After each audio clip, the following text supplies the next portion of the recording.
ज़बां बस ये पैगाम बढ़ता रहे, ज़बां दर ज़बां बस ये पैगाम बढ़ता रहे,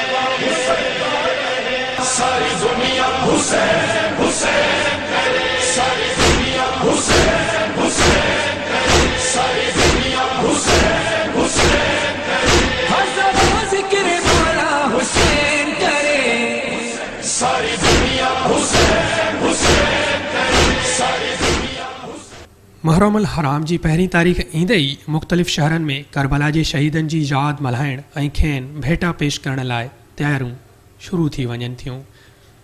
मुख़्तलिफ़ शहरनि में करबला जे शहीदनि खे भेटा ॾियण जो सिलसिलो हलंदड़ आहे। न्याज़ ऐं सवीरूं विराइण सां गॾोगॾु अलम पाक सजाइण तोड़े मजलिसूं कोठाइण जो सिलसिलो बि ज़ोर शोर सां हलंदड़ आहे। अहिड़ी रीति हिन ॾींहंनि दौरान अलम पाक सेजूं ऐं ताज़िया सजाइण वारे सामान जी ख़रीदारीअ में बि तेज़ी अची वञे थी। कंडियारे में बि अलम पाक सजाइण वारे सामान जी ख़रीदारीअ में तेज़ी अची वई आहे। करबला जे शहीदनि खे भेटा ॾियण लाइ वॾे अंग में माण्हू बाज़ारुनि जो रुख़ कनि था, जितां अलम पाक सेजूं ऐं ताज़िया सजाइण वारो सामान ख़रीद करे रहिया आहिनि। अलम पाक सजाइण वारे सामान जी ख़रीदारी बाबति आम अक़ीदतमंदनि तोड़े दुकानदारनि जो चवणु आहे त पंजनि ॿारनि जा मुरीद आहियूं, जंजीरूं वठंदा आहियूं, जंजीरूं हणंदा आहियूं, खंजर हणंदा आहियूं, उन जे तरह हीअ लाइट न आहे। हींअर सभीरूं कंदा आहियूं, अलम हणंदा आहियूं, सभु कुझु कंदा आहियूं, पर लाइट न आहे। असां ते सस्तियूं मिलंदियूं आहिनि, 70 वारो रेट असां ते मिलंदो आहे। बलतर हितां तराईंदा आहियूं, हे दोस्त सभु लोअर आहिनि असांजा ॿाहिरि, हितां तराईंदा आहियूं। इहो न बाबा सस्ता पिया, असां मौलाइनि सां सस्ता पए। हा सुठो सामान ॾिनो आहे। असां सस्तो जंजीरूं नयूं वठी ईंदा आहियूं, सस्तो कमु कनि। किथां वठी ईंदा आहियो तव्हां? असां हैदराबाद मां। अच्छा, पोइ हिते रिआयत में तव्हां सभु महांगियूं रिआयत में हलाईंदा आहियूं। पुराणी जंजीरूं ठपींदा आहियो? हा हा, उहे कीअं था ठपे? उहो 200 रुपया ठपींदा आहियूं। अच्छा, पर असां बिजली जा वॾो वेल कयो आहे। मुहर्रम शरीफ़ शुरू थींदे ई हर साल जीअं जेको आहे असां जंजीरूं टपराईंदा आहियूं ऐं हर साल जीअं जेको आज़ादारी कंदा आहियूं, हिन साल बि वॾे ज़ोर शोर सां आज़ादारी जी ख़रीदारी बि शुरू आहे। जंजीरूं बि जेको आहे सो ठपरायूं था, नयूं बि ख़रीद कयूं था ऐं वॾे पैमाने ते जेको आहे सो रश लॻल आहे। ऐं असांजे कंडियारे में तक़रीबन एलेशियत घणी रहंदी आहे ऐं अज़ादार घणा रहंदा आहिनि। ऐं मुहर्रम शरीफ़ में जेको असांजो अदनान आहे दोस्त, हिन खां असां हर साल ख़रीदारी कंदा आहियूं। तव्हांजे सपजण जो बि सॼो सामान पियो आहे, हिन हवाले सां असां बि साईं न जंजीरूं सस्तियूं हुजनि या महांगियूं असां ख़रीद कंदा आहियूं, छो त आज़ादारी आहे। इमाम हुसैन जिन लाइ असां पैसनि खे न ॾिसंदा आहियूं, असां ख़रीद करे वठंदा आहियूं। बिल्कुलु अलम बि सिंगारींदा आहियूं, उते सबीलूं बि हणंदा आहियूं। तक़रीबन पहिरीं मुहर्रम खां 2 मुहर्रम ताईं चिमन बाज़ार कंडियारो में सबीलूं बि लॻंदियूं आहिनि ऐं अलम पाक जो बि सामान हिते जेको आहे जंजीरूं ठपंदियूं थोरो अॻिते आहे। बिल्कुलु असां पाण बि अलम सिंगारींदा आहियूं। हिते एलेशियत तव्हांखे ॿुधायूं त माना वॾे पैमाने ते कंडियारे में एलेशियत आहे। अलम बि सिंगारींदा आहियूं, जंजीरूं बि टपराईंदा आहियूं। अलम पाक जी ख़रीदारी असां तक़रीबन सखर हैदराबाद प्लस में लाहौर खां कंदा आहियूं। अलम पाक जी असां मौलाइनि खे सहूलियत ॾींदा आहियूं, सुठियूं सुठियूं शयूं हुन लाइ आणींदा आहियूं, सिंगार वग़ैरह जी हेॾां होॾां मौलाइनि खे जेको आहे सुठी सहूलियत फराहम कंदा आहियूं। ऐं ॿाहिरि आहे त असां मौलाइनि खे हिते सॼो सामान ॾींदा आहियूं अलम पाक जे हवाले सां।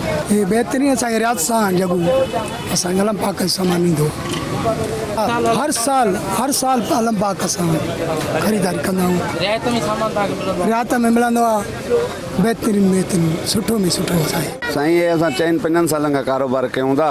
हिते असां बैरक बाग खणी ईंदा आहियूं लाहौर खां, अलम बि स्टील जा खणी ईंदा आहियूं। असां इहो कारोबार कंदा ईंदा आहियूं अलमनि जो। हर साल सबील बि लॻाईंदा आहियूं। साईं हिन साल महांगाई कुझु सवै सां थी वई आहे, इन करे 150 बैरक महांगी थी खपे पई।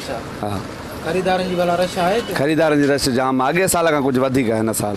हा, अॻे साल कुझु घटि, हिन साल अञा वधी आहे। अलम पाक ठाहे ॾींदा? हा, ठाहे बि ॾींदा आहियूं, तयारु करे ॾींदा आहियूं। ॿाहिरि लॻो पियो आहे स्टील जो अलम असां वटि, इहो बि तयारु करे ॾींदा आहियूं। जेतिरा फुट जो हुजे 30-40 फुट जो मिली वेंदो आहे असां। साईं असांखे 10 साल तक़रीबन माशाल्लाह कमु फस्ट क्लास हले थो ऐं वधंदो थो वञे।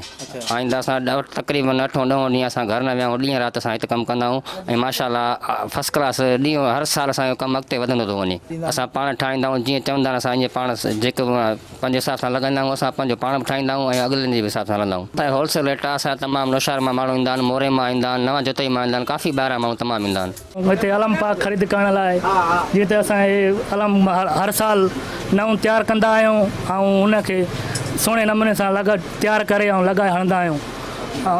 असां हर साल नऊं ख़रीद करे ऐं लॻाईंदा आहियूं। आलम पाक तव्हांखे रेट में मिले थो महांगो आहे? हाणे हिन साल पोइ थोरो घणो ॿ रुपया वधीक महांगो आहे पर सही आहे, पोइ महांगो हूंदो केॾो बि ख़रीदारी कंदासीं। तक़रीबन 15 साल थिया आलम पाक जो कमु कंदे मुख़्तलिफ़ शहर में मार्केट में लाहौर में खणी ईंदा आहियूं, मुल्तान में खणी ईंदा आहियूं, शमादान वग़ैरह असां तक़रीबन 50 फुट 40 फुट रेंज ते आलम पाक ठाहे ॾींदा आहियूं।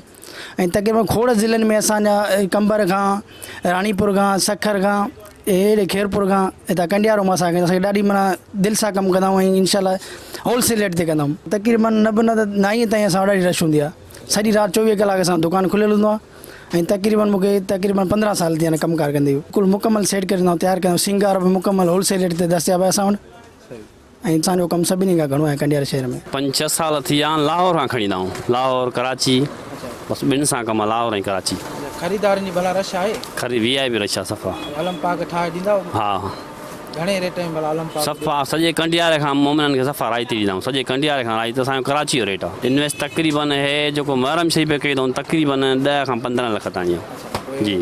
हा शुक्र अलहमदुलिल्लाह सफ़ा रेट बि राइती आहे, कराची जो रेट आहे। तक़रीबन 100 खां शुरू आहे, जेके बाज़ार में तव्हांखे 150 रुपया ॾींदा असां 100 ते ॾींदासीं, हलियो वञ 1000-1200 रुपए ताईं।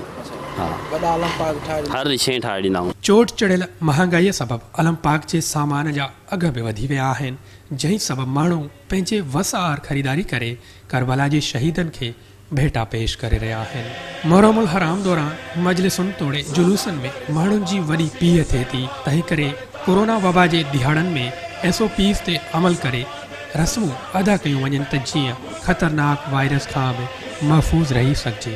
सारी दुनिया हुसैन हुसैन